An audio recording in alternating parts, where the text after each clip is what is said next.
and welcome to the Aussie Football Passport, your one-stop podcast for updates on your favourite Aussie men and women who are playing their football club careers abroad. I'm your host, Alex, and it's another week of mixed news for our Aussies abroad. Yes, I know there's some good, there's some bad, and there's everything in between in this episode. There's a serious injury to a Matilda's hopeful that rules her out of Asian Cup contention. Oof. Some big clean sheets, more transfers, goals, and everything else in between to bring you. Let's start with the headlines.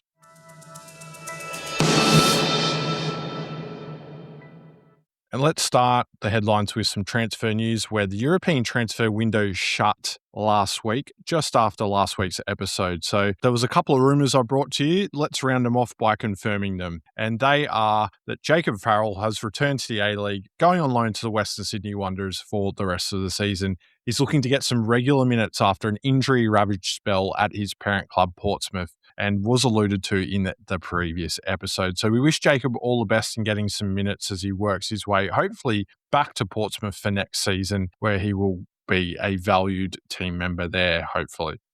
Rhys Bozinovski's move to Heracles Almelo went through just before the transfer deadline shut in the Netherlands. It's a 3-year contract for the young midfielder who departs Perth Glory. And of course, he did join Perth Glory on a 2-year deal after the hibernation of Western United in the A-League. So well done to Rhys. We look forward to covering him in the podcast in the future. Now, one that was a bit left field is Giuseppe Bovalina has left Vancouver Whitecaps on loan, joining Swedish second division side Örebro SK. So, very interesting move. Not quite sure how I feel about that one, but I wish Giuseppe all the best there. No doubt he'll be chasing those minutes. He was struggling for minutes at Vancouver, and I'll keep you posted on how he is going over there in Sweden. Now to other headlines, and another interesting one, the young Socceroos, or the under-20 side, will travel to China for 2 matches against the Chinese under-20 national team as part of the Australia-China Friendship Series. The 2 matches will be played on Saturday, the 28th of March, and Tuesday, the 31st of March in China. Those matches are in the FIFA international window, which means that the best players could be selected for that series. And speaking of that series, it will play a crucial role in Australia's preparations of the defence of the AFC Under-20 Asian Cup. That will also be held in Zhejiang province in March 27. So that is March 2027, I should say. And that is where those 2 games will be played. So a little bit of a reconnaissance mission for our lads, getting used to the conditions, and a new group of players will come through into that side. It should be a very interesting series, and I look forward to bringing news of those games against China to you in the future. Now to injury news. Yes, last week we went through a whole week without any injuries, which was fantastic news. However, I have some rather sad news to bring you this week, and it concerns Sharn Freier, who ruptured her anterior cruciate ligament in Brisbane Roar's 2-2 draw with the Central Coast Mariners last weekend. It rules her out of contention for the Matilda squad for the Asian Cup, unfortunately. She was jostling for a position in that side. You'd imagine Joe Montemurro had made mention that he was looking for a winger with pace, and that's certainly what Sharn has. One of her best qualities as a player, you could certainly say. It's the second time that she has suffered this injury, having previously done so in 2022. She'll undergo surgery in the coming weeks and then commence rehab with her side, the Brisbane Roar. I wish Sharn all the best in her recovery. May it be a speedy one. She is a cracking player, and I want to see her back on the pitch, as you do as well, no doubt. Let's end the headlines with a positive injury update. It is Jacob Italiano, who was on the bench for Grazer AK in their 2-2 draw with Wolfsberger AC in the Austrian Bundesliga. So great stuff to see Jacob back. Of course, he injured himself on Socceroos duty in October after making his debut and then getting his second cap in both of those games. He's definitely in the running for that Socceroos squad. He was really impressive in those 2 games in October. So let's see him build back some fitness and see if he can get back to that form that won him his spot in that Socceroos squad originally. All right, that's it for the headlines. Let's head to the weekly wrap in just a second.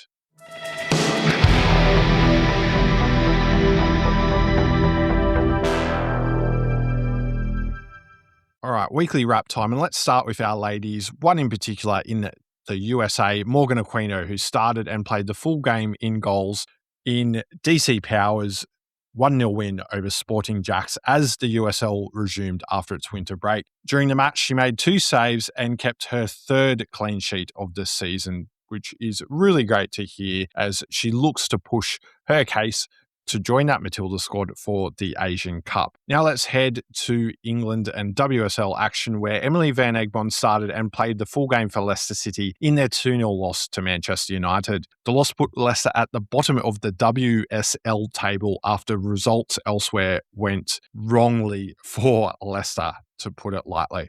A dramatic second half comeback from West Ham saw them defeat Brighton and Hove Albion 3-2. Charlie's Rule started for Brighton but was withdrawn in the 60th minute, whilst her Matilda's teammate Katrina Gorry was substituted onto the pitch a few minutes later in the 63rd minute, to be precise, for West Ham, and of course Charlie's Rule for Brighton and Hove Albion. Now, Claire Wheeler, she started and played the whole game for Everton in their 1-0 win over the London City Lionesses. Her Matilda's teammate Alana Kennedy started and played the full game for the Lionesses in that centre-back role. Arsenal defeated Manchester City 1-0 in a bit of an upset, to say the least, considering Manchester City's form this season. The game involved a couple of Matildas. Steph Catley and Caitlin Ford both started for Arsenal, with Catley surprisingly being substituted off in the 83rd minute. No doubt getting a little bit of rest after playing quite a lot of football recently, and Caitlin Ford played the whole game. Kyra Cooney-Cross was not in the matchday squad, and neither was Mary Fowler for Manchester City. Her coach, Andre Jeglerts, noted to reporters that she'd just come back into the side, and playing full games straight away is not in her best interest, considering that lengthy period of time she was out for with that ACL injury. Looks like Manchester City are taking their time with her, which is the right thing to do by Mary Fowler and her fitness going into potentially a Matilda's call-up for that Asian Cup as well. So that's probably in the back of the Manchester City coaching staff's mind, as well as the sports science department there.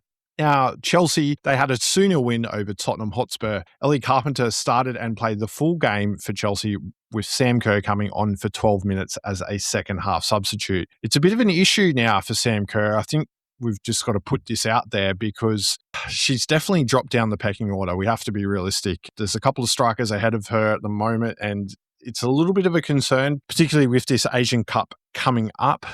We really need her getting more minutes, but she's got to obviously prove herself at club level to get those minutes. She's scoring goals, but the minutes, yes, they have dried up, to be fair. Let's see what she can do between now and March. There's only a couple of game weeks left for her before she will no doubt depart for that Matilda squad. Now let's get back to Tottenham, where Claire Hunt started and played the full game for Spurs, whilst Charlie Grant is still unavailable for Tottenham with that knee injury. Caitlin Torpey started and played the full game at left-back for Newcastle in their 2-1 victory over Southampton. The result keeps them in the promotion race in that WSL2, which is the second division in England, as they look to join the rest of her, well, as Caitlin and her teammates look to join a few of her Matilda's teammates in the WSL.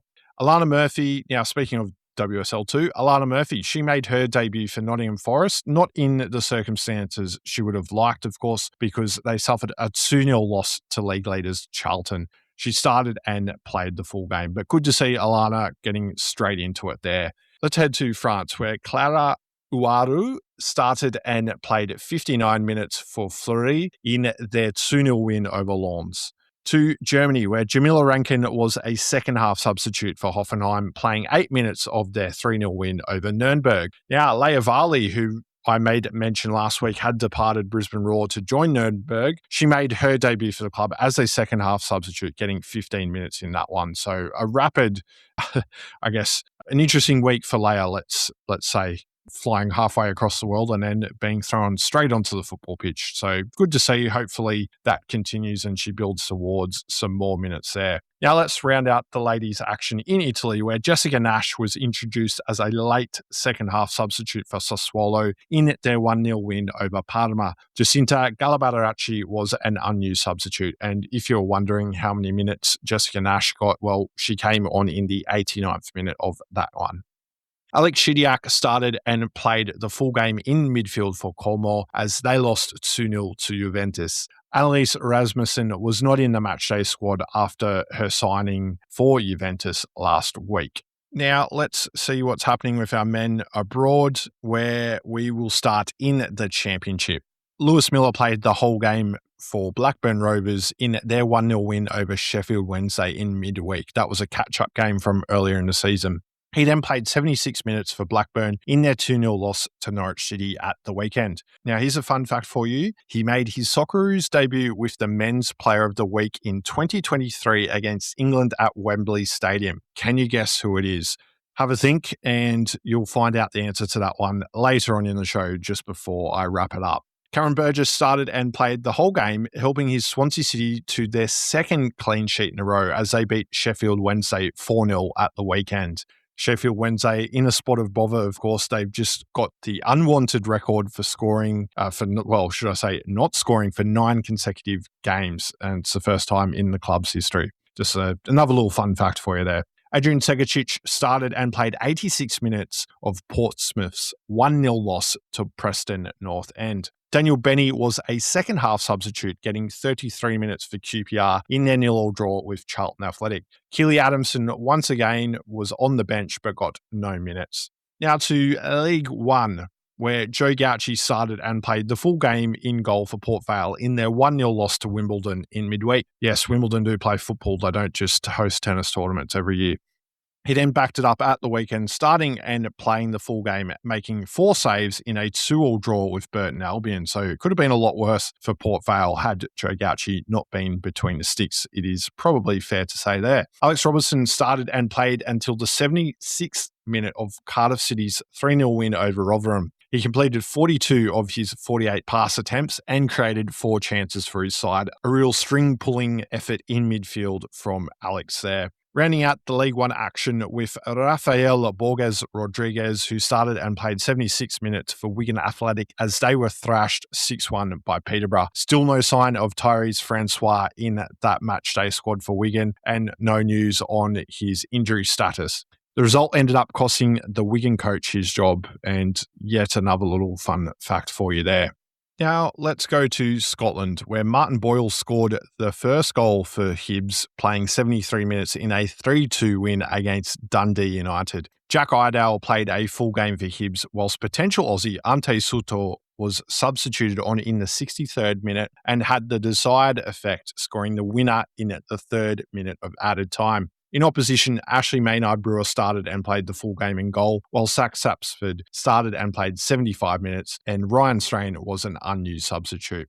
Ryan McGowan started and played the full game for Livingston in their 2-1 loss to Falkirk. He provided the assist for their only goal. Now to Italy, where Alessandro Circati started and played the full game for Parma in their 1-0 win against Bologna. It is yet another clean sheet for the defender and his side. How very Italian of them. Jackson Irvine was subbed on in the 68th minute of St. Pauli's 3-0 loss to Bayer Leverkusen in midweek league action. He then helped his side secure a much-needed victory over Stuttgart in the Bundesliga at the weekend. Irvine started and played the full game for his side, and it is good to know that that is his first start for his side St. Pauli since returning from that injury earlier in the year. Now let's head to Spain, where Matt Ryan started and played all of Levante's 4-2 loss to Athletic Club, which, given the scoreline, you'd think that Matt Ryan might have had a howler, but he actually had a really good game, and it could have been a lot worse had he not been in goal, similar to Joe Gauci earlier.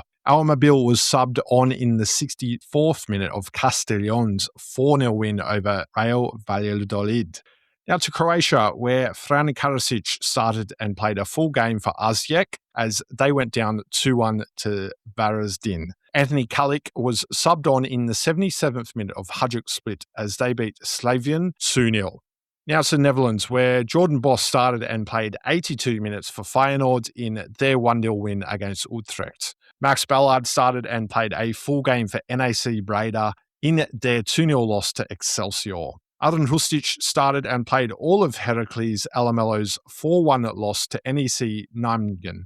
Rhys Bozinovski was not in the matchday squad. Now to Austria, where Jed Drew was a late substitute, getting 11 minutes for Hartberg in their 1-1 draw with Rapid Wien. There was no sign of Marco Tilio in the Rapid Wien side either, in worrying signs for Marco. Now to Denmark, where Paul Itzo kept a clean sheet for Randers as they drew 0-0 with Brøndby as the Danish league resumed after its winter break. Moussa Touré came on at halftime but was unable to spark his side's attack, noting that 0-0 draw there. Let's head to Cyprus, where Milos Degenek started and played the full game for Apoel Nicosia in a 2-1 loss to AEK Larnaku. To Czechia, where Garan Quol started and played 69 minutes for Sparta Prague as they won 3-0 against Zlin. Rounding out the action in Japan, where Kasuna Yengi came off the bench in the 71st minute for Cerezo Osaka as they lost to Gamba Osaka in the first round of the J-League. It was Kasune's debut for his new club.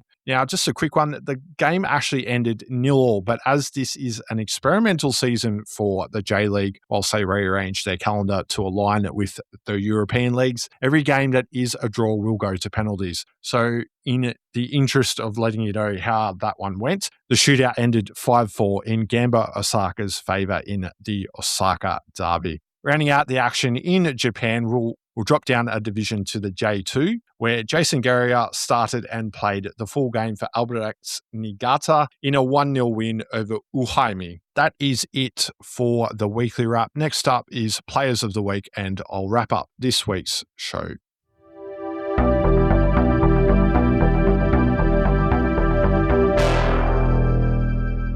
All right, Players of the Week time, and let's start with our Women's Player of the Week. It is Winona Heatley, who started and played the full game for Roma, helping her side keep a clean sheet in their 1-0 win over AC Milan. The victory helped her side stay 5 points clear at the top of the table and is the very reason why she is our Women's Player of the Week this week. She's becoming a bit of a regular as the Women's Player of the Week.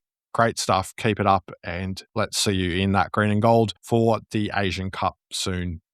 Now to our Men's Player of the Week. I gave you a bit of a hint earlier. Let me know in the comments or via social media if you got this one right. But our Men's Player of the Week this week is Mohamed Touré, who made an ideal start to his Norwich City career, scoring the second goal in a 2-0 win against Lewis Miller's Blackburn Rovers. He was substituted on to the pitch after 51 minutes of the game. What a start. And Philippe Clement, his coach, is already raving about him, thinking that him and his coaching staff at Norwich can turn him into a bit of a wonder. And wouldn't we absolutely love to see that? Well, that is it for another week of the Aussie Football Passport. I hope you enjoyed this episode. Let me know if you'd like to hear an Asian Cup preview show. You can get in touch via the website or on our social media. Facebook, Instagram, and X is where you can find the social media for the show. Or you can also leave a comment on the podcast episode if you're listening to this on Spotify. I don't think Apple Podcasts has a comment feature at this point, but let me know if I'm incorrect there. All right, thanks for listening, and I'll catch you in the next episode. Goodbye for now.